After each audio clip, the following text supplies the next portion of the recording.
Pay, Google pay వాడే వారికి alert. జనవరి 1 నుంచి కొత్త రూల్స్ అందుబాటులోకి తీసుకురాబోతున్న ఆర్బీఐ. అయితే కొత్త విధానంలో ఎలాంటి రూల్స్ రాబోతున్నాయి? ఈ రూల్స్ తో లాభమా, నష్టమా? అసలు కొత్త ఆర్బీఐ రూల్స్ ఏంటో తెలుసుకునే ముందు వీడియోని లైక్ చేసి మా ఛానల్ ని సబ్స్క్రైబ్ చేసుకోండి. కొత్త యూపీఐ సేవలతో సామాన్యులకు లాభమా, నష్టమా? 1 లాభం, 2 నష్టం. మీ ఆన్సర్ ని కామెంట్ బాక్స్ లో కామెంట్ చేయండి. 2025లో యూపీఐ లావాదేవీలకు సంబంధించి రిజర్వ్ బ్యాంక్ ఆఫ్ ఇండియా ముఖ్యమైన నోటిఫికేషన్ ను విడుదల చేసింది. కొత్త ఆర్బీఐ ద్రవ్య విధానం 2025 జనవరి నుంచి అమల్లోకి రానుంది. యూపీఐ సేవను ఉపయోగించే పబ్లిక్ ఈ నియమాలను తెలుసుకోవడం అత్యవసరం అనే చెప్పాలి. యూపీఐ లావాదేవీలకు సంబంధించి రిజర్వ్ బ్యాంక్ జారీ చేసిన కొత్త నియమాలు, వాటి ద్వారా జరిగే మార్పులను వివరంగా చూద్దాం. భారతీయ రిజర్వ్ బ్యాంక్ ప్రకటించిన కొత్త నిబంధనలు డిజిటల్ మనీ లావాదేవీలపై ప్రత్యక్ష ప్రభావం, మార్పును చూపుతాయి. ముందుగా యూపీఐ లావాదేవీ పరిమితుల్లో కొన్ని మార్పులు చోటు చేసుకోనున్నాయి. అంటే జనవరి 1 నుంచి యూపీఐ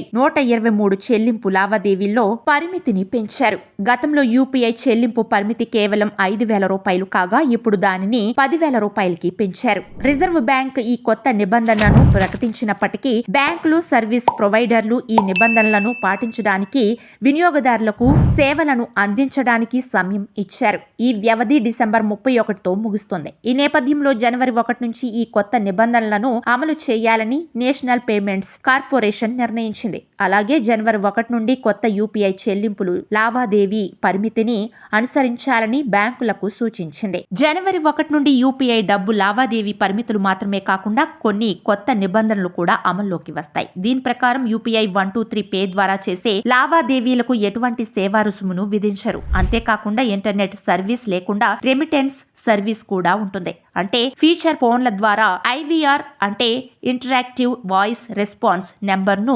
ఉపయోగించి డబ్బు లావాదేవీలు చేయవచ్చు. సో మీ ఫోన్ కు ఇంటర్నెట్ ఉండాల్సిన అవసరమే లేదు. అదేవిధంగా జనవరి 1 నుంచి మరో కొత్త నిబంధన అమల్లోకి రానుంది. పాన్ కార్డుతో ఆధార్ కార్డును లింక్ చేయడం తప్పనిసరి. పాన్ కార్డుతో ఆధార్ కార్డు లింక్ చేయకపోతే పాన్ కార్డు డిజేబుల్ అవుతుంది. ఒకవేళ పాన్ కార్డు డిజేబుల్ అయితే ఆర్థిక లావాదేవీలకు సంబంధించి ఎలాంటి సేవలను నిర్వహించడం సాధ్యం కాదు. సో ఈ 2 అంశాలను జాగ్రత్తగా గుర్తుపెట్టుకోండి.